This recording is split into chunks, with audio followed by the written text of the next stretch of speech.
Hello ladies and gentlemen, my name is Kirath and today we are going to talk about Steam reviews. That's right, these user reviews that you find on Steam store pages. We're going to be using two examples today. We're going to be using the example of Red Lake, which I played recently and it was god-awful, and Civilization 5, which I've played a lot and is not god-awful.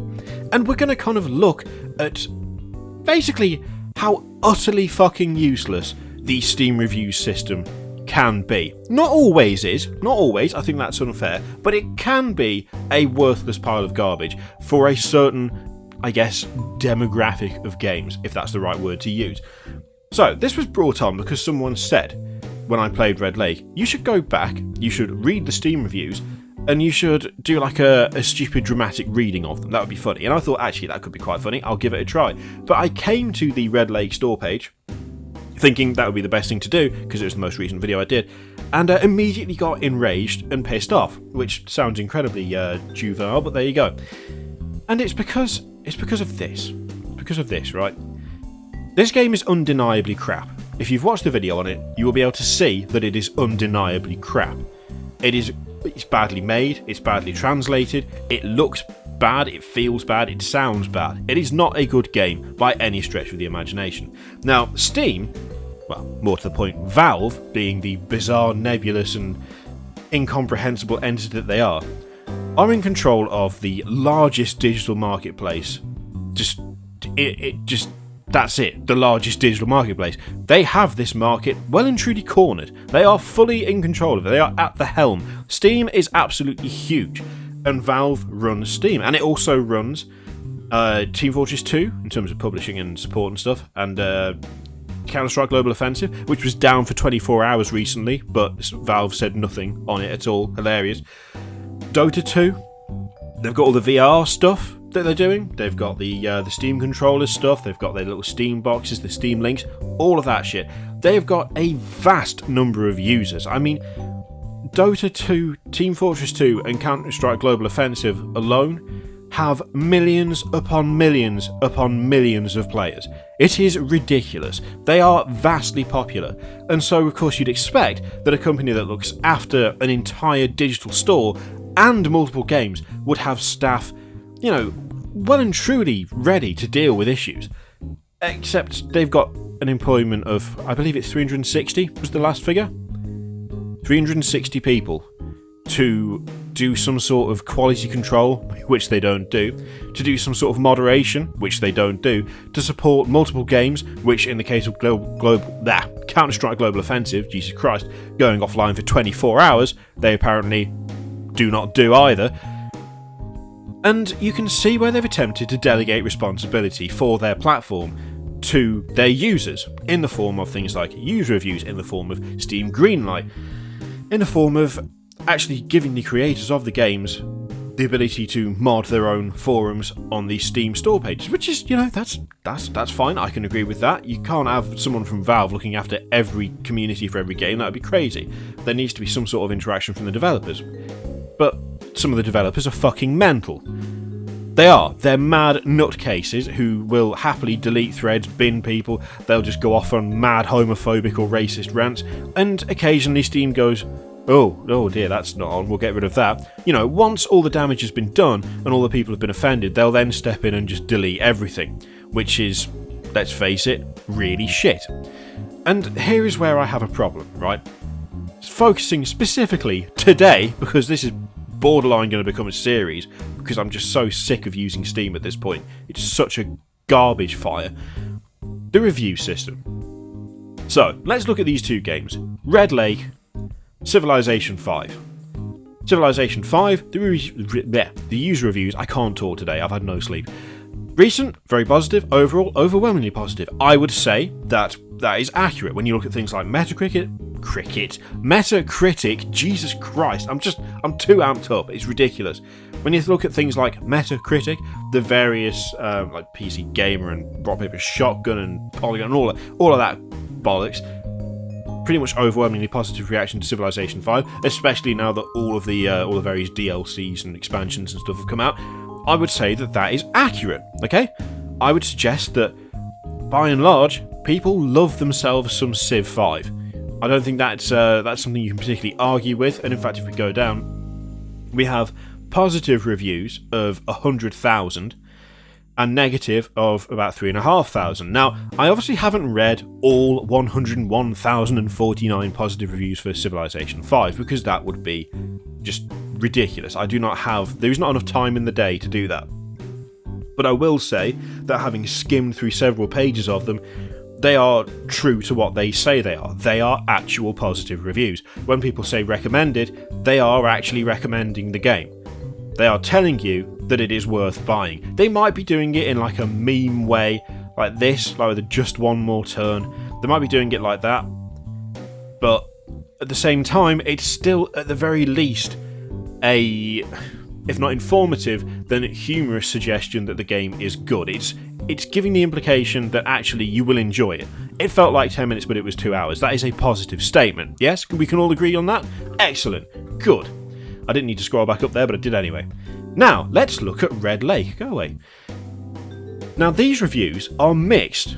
Overall mixed, recent mixed. Now, if we go down a bit, here are the positive reviews. 134. Maybe I was too harsh on Red Lake. Maybe it is actually quite a good game. Maybe I've just, maybe I'm chatting shite, and it is in fact quite the masterpiece. Of course, it's got like more negative reviews than positive. There's like 313, and it's 179 to 134. So you could say, well, it does actually look when you scroll down to be that negative is the overriding one, even if you discount the positive ones, which you should. Because they're not fucking positive reviews. And this is where I get pissy. So when you look at things like Civilization 5, AAA games in general seem to have a fairly okay time with the review system. People tend to be not serious, but not idiots. Like, they're not outright daft about it. They are just, I guess, honest, even if they're honest whilst being meme lords. This kind of thing, though, indie games, specifically stuff that is got through Greenlight or stuff that has been thrown together from various Unity assets and just pumped out onto the store, the review system is literally useless. It is pointless. It should not be on these games because it's completely irrelevant anyway. Let's have a quick look and see whether what I've just said is a bit of an overblown statement or whether I might actually be onto something with that suggestion. Recommended. This game has given my brain AIDS. It was so horrible I need to go to bed now, then kill myself. Lucifer. Recommended. Well, clearly, that's not fucking recommended then, is it? That is not recommended, but you just put that there because you think it's funny. This guy, recommended, 3.6 on record, good game. Well, to be honest, I'm going to have to suggest that one is actually honest. Poor bastard. What else has he played that he thinks that's good? Jesus. Coming home from work, Russia style, completely meaningless. Still recommended. We can't really make a judgment on that, can we? Recommended. 10 out of 10, would ever uninstall it again. Doesn't mean anything, they've only played for 0.3 hours, I'm going to suggest that actually no, it's not recommended. Recommended, 0.4 hours on record, please end my suffering. Again, I'm going to go ahead and guess that's not actually recommended. And then we get to this genius of wit. Keng is fat XDDD. Truly incredible. This game was on sale for just 12p, so I thought I'll buy it for memes, probably be crap, but as soon as I opened it, I knew this was different. I'm going to speed this up now. Not actually in editing, I'm just going to talk faster. The opening scene is truly dramatic and makes your heart race. The first chapter is a mix of an emotional love story in GTA. The plot makes it stand out from the others. Get to a lake. The monsters are something straight from your worst nightmare. Blue orbs hovering a foot above the ground and translucent tigers that chase after you. The dog almost gave me a heart attack. The gun sounds are truly incredible and the translation from Russian to English is flawless. Absolutely no bugs apart from the occasional game crash, things not appearing, unable to progress in the game, but apart from that, it's flawless. The death scene when you get mauled to death and shredded to pieces is truly horrific and terrifying. The sound sends shivers up your spine. That's a very difficult sentence to say that quickly. The graphics are incredible. Crisis is blown out of the water when compared to Red Lake. The animations are also incredible. The gun physics are above that of CSGO and Battlefield 1, and the whole game provides a rich gaming experience with lots more to come. The popularity of this game is unprecedented, with many guides on how to mod, add skins, and much more. Just look at how many there are. Sarcasm, obviously. Overall, I truly believe this is a game worthy of being the best horror game of all time. But this is expected to be good as it is a AAA title. I give it a 9.5 out of 10 as the only thing letting it down to lack of cosmetic items which people can waste their money on. I mean, make the guns look cooler. I would recommend to anyone who can cope with several heart attacks, and low FPS, and horrible physics, and horrible models. and ear rape, and can understand a poorly translated page of text from Russian to English, and can deal with tutors, and can not suffer too severely from the cringe, and much more, much, much more. Recommended, but it's shit. Right, okay, so clearly not fucking recommended, is it? If you're saying it's got horrible physics, horrible models, ear rape, you can't understand a translated text from Russian to English, and can deal with tumours, I'm going to suggest that you haven't actually put that recommended tab as a genuine thing, although he has played for 2.5 hours, so he's clearly off his face on something. Cool Tim. It opened my eyes to a new world, a world in which three-legged dogs chase after you trying to pick you up. Good game. I give it a Red Lake out of Red Lake rating. Recommended 0.6 hours. Recommended 0.4 hours. Recommended 0.8 hours. And then real review, which is obviously taking the piss. Again. What's the point? Like, seriously, why are reviews active on this fucking game? It's not mixed. I've already gone through, not all of them, because I've got better shit to do with my time than that, but the vast majority of these positive reviews are in fact negative reviews. They are positive reviews where the thing at the top says recommended and 0.2 hours on record, and then the text says things like, this gave me AIDS, I now have cancer, this is the most shit thing ever played, 10 out of 10, oh my god, lol, Russian, 10 out of 10, fucking Red Lake out of Red Lake. Steam reviews only work on certain games, and all the others they just garbage on. Between the fact that people think it's funny to put recommended when the game isn't recommended, and those games that say, oh well, if you vote for us we'll give you a key, and then people end up just giving it a positive review anyway. When you look at other stuff, which, damn, I wish I had up now. No. There is a game that I played years ago, like I think it was about a year and a half ago, maybe 2 years ago. It was called Drizzle Path. And it had barely any reviews at the time of me playing it. It was like maybe 7 or 8 max. Fucking 5 of them were for people who were actually involved in the making of the game.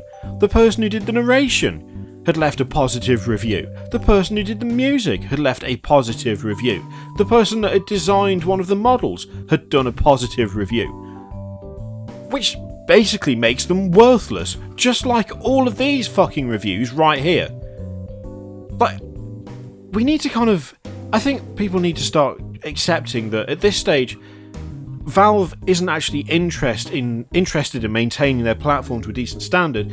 All they care about is getting as much out of it as possible. I mean, like, what is it? 40% of Steam's fucking library was last year.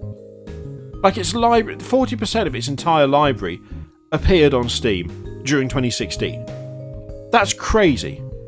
And when you consider how many of those games will be stuff like this, small indie developers using Unity, using stock assets, and then you look at the fucking reviews for them, because there's no quality control, and this is supposed to be part of the quality control, are you telling me that this system is working as intended? Yeah, you can say, was this review helpful, yes or no.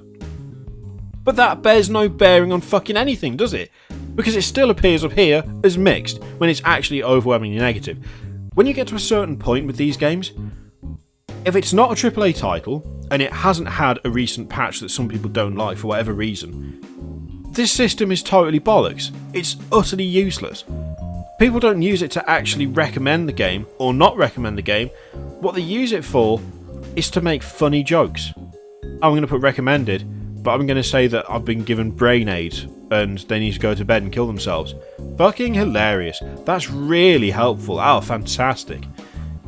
I'm getting sick now of going onto Steam, looking at games that have been recommended to me, looking at games that people have sent over, seeing stuff like this where objectively this is not a good game, and seeing like mixed or positive or mostly positive, going down through reviews and seeing stuff like 10 out of 10 would kill myself again. It's a totally pointless system. If you can only apply it and have it work for AAA titles, then it doesn't work. If you can only use it for games like this to make it actually accurate, and then for anything under the radar, anything that isn't released by a big name, just gets this fucking stupid troll joke response, then your system's bollocks and it doesn't work. You cannot have something that applies unequally to an entire fucking marketplace, which is what Steam is. You can't have that because it makes it completely and utterly unreliable. Like, if you go onto Steam and your first experience is seeing all these shit games because your mates have thought it'd be funny to recommend them to you, and you're seeing all of these positive reviews and mixed reviews for shit like this, and then you go and look at fucking Civ 5, and it's like, oh, very positive, is it? Yeah, I bet. It's just a shit system, and I do not understand why Valve feel the need to try and delegate everything to their users, when clearly a significant number of their users are fucking idiots. And I don't mean that in a mean way. I don't mean that in a harsh way. You want to make a joke? Make a joke. Do what you like. But for fuck's sake, delete the goddamn jokes off the fucking page. Because they're not relevant. They're not helpful. They're not actually doing anything to create the content. They're just a bunch of idiots sitting there going, brain cancer 10 out of 10. That's not a fucking review, is it? So why is it labelled as such? Anyway. That's today's rant about Steam. There will be plenty more because I'm getting fucking annoyed with this platform. It is starting to just get on my nerves in a serious way in a lot of instances. And you can bet that I'm going to look into that fucking global offensive thing with the servers going down for 24 hours because no communication after 24 hours of downtime. Got nothing to do with reviews, but it's still bullshit. Thank you very much for watching. What do you reckon? Is it actually a broken system? Does it work? Is there any point having reviews on these smaller games? Should they go through and actually curate the reviews? Or should they just go ahead and curate the fucking store to begin with? I'd be interested to know what you think, because I think stuff like this just renders the whole system worthless. Let me know in the comments below. I'll see you next time. Toodaloo.